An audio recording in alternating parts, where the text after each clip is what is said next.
Salut tout le monde, c'est Rito, on se retrouve pour le chapitre 68 de Fairy Tail, la quête de 100 ans. Le chapitre est incroyable, c'est une grosse dinguerie. En tout cas, je t'invite à liker la vidéo si jamais elle te plaît. Abonne-toi si tu aimes Fairy Tail. Oui, tu dois t'abonner parce que tu vas kiffer cette chaîne. Et n'hésite pas à me dire en commentaire ton avis du coup sur le chapitre, parce qu'il est juste dingue, il est juste fou. On va voir ça ensemble, c'est parti. Bon, alors il y a beaucoup de choses à dire, beaucoup d'informations. Écoutez bien du début à la fin, parce que si vous n'avez pas tout suivi dans les scans, ça va être super important de vraiment suivre toute la vidéo. Parce qu'il y a énormément d'informations dans ce chapitre là. Je crois que c'est un des chapitres les plus riches en informations qu'on a depuis le début de Fairy Tail, la quête de 100 ans. Donc c'est juste incroyable. Et on va commencer tout de suite parce qu'il y a beaucoup de choses. Alors on a une page cover avec Erza qui est juste magnifique dessus. Elle est magnifique. On a derrière une épée avec un dragon dessus. Et vraiment juste, elle est super belle. Elle est juste super belle. La première chose, c'est qu'on le savait déjà un petit peu, mais à Elantyr, il y a beaucoup trop de magie. Une magie tellement abondante que, en fait, c'est limite sur le point d'exploser. Elantyr, le monde entier est sur le point d'exploser tellement il y a de magie. Et on apprend plusieurs choses qui sont très croustillantes. C'est que, donc du coup, Faris, la sorcière blanche, voilà, on va l'appeler Faris maintenant. Faris, en fait, elle vient d'une famille assez particulière.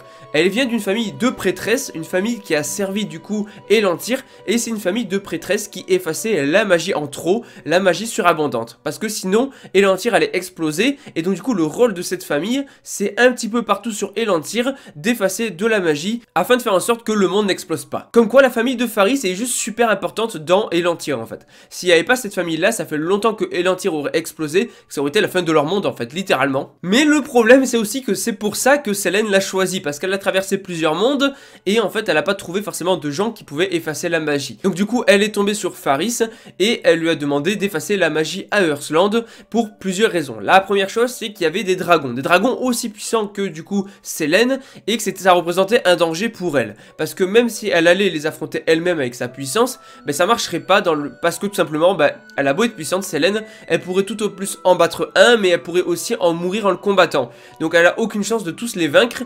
Et le but, en fait, c'est ce qu'elle a fait croire en tout cas à Faris, c'est que elle lui a fait croire que en détruisant les orbes d'Aldron, elle pourrait du coup l'affaiblir et prendre son contrôle, et du coup l'envoyer combattre les autres dragons à sa place. Alors pas du tout. Depuis le début, elle s'est fait manipuler, parce qu'au final, tout ce qu'elle voulait Selene, c'était s'amuser, rendre Earthland un peu plus sympa, avec un peu plus d'action, en fait, c'est tout. Voilà, il y avait rien d'autre derrière, parce qu'au final, elle se sent bien à Elantyr, et elle a envie d'y vivre, même bien qu'elle se demande quand même comment le détruire, et elle fait un petit peu languir du coup Faris là-dessus. Mais voilà, en fait, elle a juste demandé à la sorcière blanche, à Faris, de détruire les orbes, de prendre le contrôle d'Aldron, mais en fait, le but c'était juste que, en détruisant les orbes, ça réanime Aldron et qu'il se déchaîne, en fait. Elle voulait juste s'amuser. Après, honnêtement, elle lui a pas trop laissé le choix, en fait, parce que clairement, elle lui a dit, si jamais tu ne fais pas ce que je te demande, je vais détruire Elantyr, en fait, je détruis ce monde-là.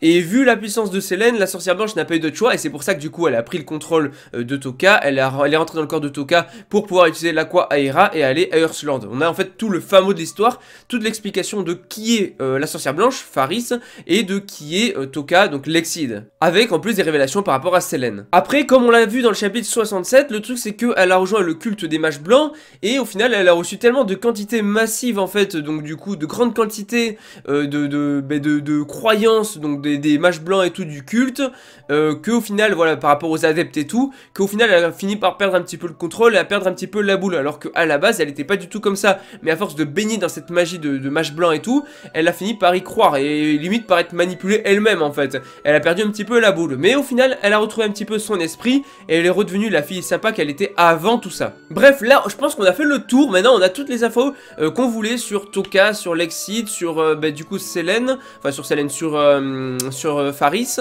pourquoi elle est allée à Earthland, quel est vraiment le but de Selene, le fait qu'elle avait juste demandé à libérer Aldron pour s'amuser et tout. Mais là, il est temps qu'on passe aux choses sérieuses. Il est temps de passer à ça. Oui, il est temps d'en parler. Parce que Selene débarque dans le chapitre grâce à l'Aqua Aera. Elle débarque sous forme humaine. Elle débarque directement à Edolas, devant Natsu, devant la sorcière blanche, devant Faris, devant tout le monde. Et c'est juste incroyable. Alors déjà, on a un petit peu Selene qui va expliquer du coup la vérité à Tokka par rapport au fait que c'était juste pour s'amuser, elle n'avait pas l'intention de détruire du coup les autres dragons ou quoi que ce soit, donc elle voulait juste réanimer Aldron pour s'amuser, pour que Earthland redevienne un petit peu vivant comme à l'époque où il y avait les dragons, donc ça c'était la première chose, mais surtout elle va littéralement transpercer la sorcière blanche, parce que elle dit comment je vais déchirer ce monde, comment je vais détruire ce monde qui est Elantyr.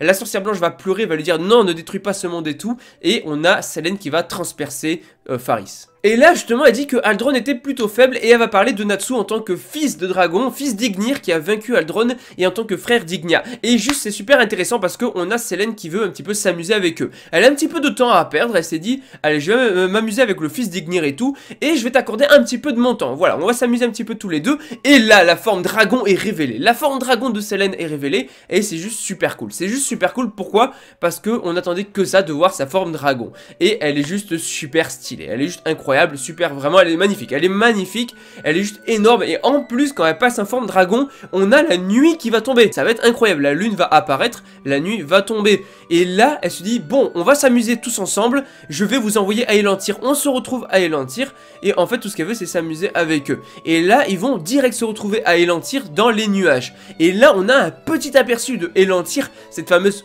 ce fameux monde en fait riche en mana, enfin riche en magie, on voit partiellement ce monde et c'est juste super intéressant. On voit donc ils sont dans les nuages, déjà les nuages ils peuvent aller dessus, c'est ça qui est assez cool, mais en plus c'est des petits îlots, alors on sait pas si c'était comme ça déjà de base ou si Selene a un petit peu changé la topographie de la carte, tu vois. Tout ce qu'on sait c'est que Selene est à la montagne de la lune noire.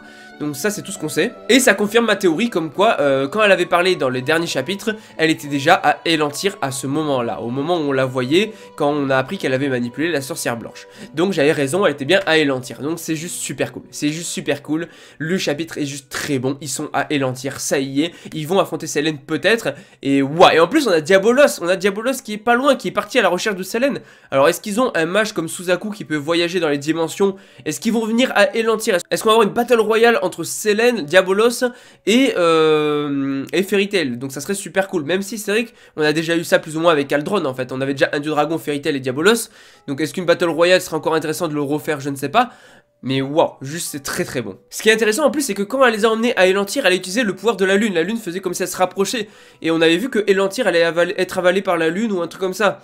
Donc quand elle disait avalé par la lune, c'était avalé par Selene. Et donc du coup Selene qui veut détruire Elantyr, mais avant qui veut s'amuser avec Natsu et les autres. Et je présume que si justement Faris avait voulu emmener Natsu et les autres qui ont vaincu Aldron à Elantyr, c'était justement pour battre Selene. C'est parce que vu qu'ils ont été assez puissants pour battre Aldron, elle se dit que peut-être ils pourront vaincre Selene. Sauf que le problème c'est qu'ils étaient pas tout seuls, il n'y avait pas que la team Natsu. Il a fallu un Gadjil géant et plein d'autres persos qui affrontent du coup les graines divines d'Aldron pour le battre. Donc je me dis, est-ce qu'ils ont le niveau pour battre Selene? Je ne suis pas sûr. Est-ce que Natsu va nous sortir un power-up avec toutes les flammes, donc du coup de tous les dragons qu'il a battus? Est-ce que du coup il va aussi sortir un mode IND? Est-ce qu'il va combiner un mode dragon avec démon? Quel power-up il va nous sortir? Qu'est-ce que vont faire les autres mages et tout? Voilà, ça va être juste super intéressant. Est-ce que Selene a vraiment un lien avec les constellations? Donc ça, c'est juste énorme en fait. On a beaucoup de choses qui se passe et le chapitre est riche en informations. Donc je pense avoir fait le tour. Le chapitre très très bon. Selene, oh là là, Selene, je la kiffe. Je la kiffe. Déjà en termes de design, elle est incroyable, elle est juste ultra stylée. Mais même en forme dragon, elle est cool et tout. Et j'aime sa façon de parler, son comportement et tout. Même si c'est une grosse sadique. Et j'ai juste hâte de voir comment tout ça va se dérouler. En tout cas, je vous dis c'est parti. Likez la vidéo si jamais elle vous plaît. Abonnez-vous si vous aimez Fairy Tail, cette chaîne va vous plaire. Et moi je vous dis à la prochaine. D'ailleurs, n'hésitez pas à me donner en commentaire votre avis. Allez, ciao tout le monde.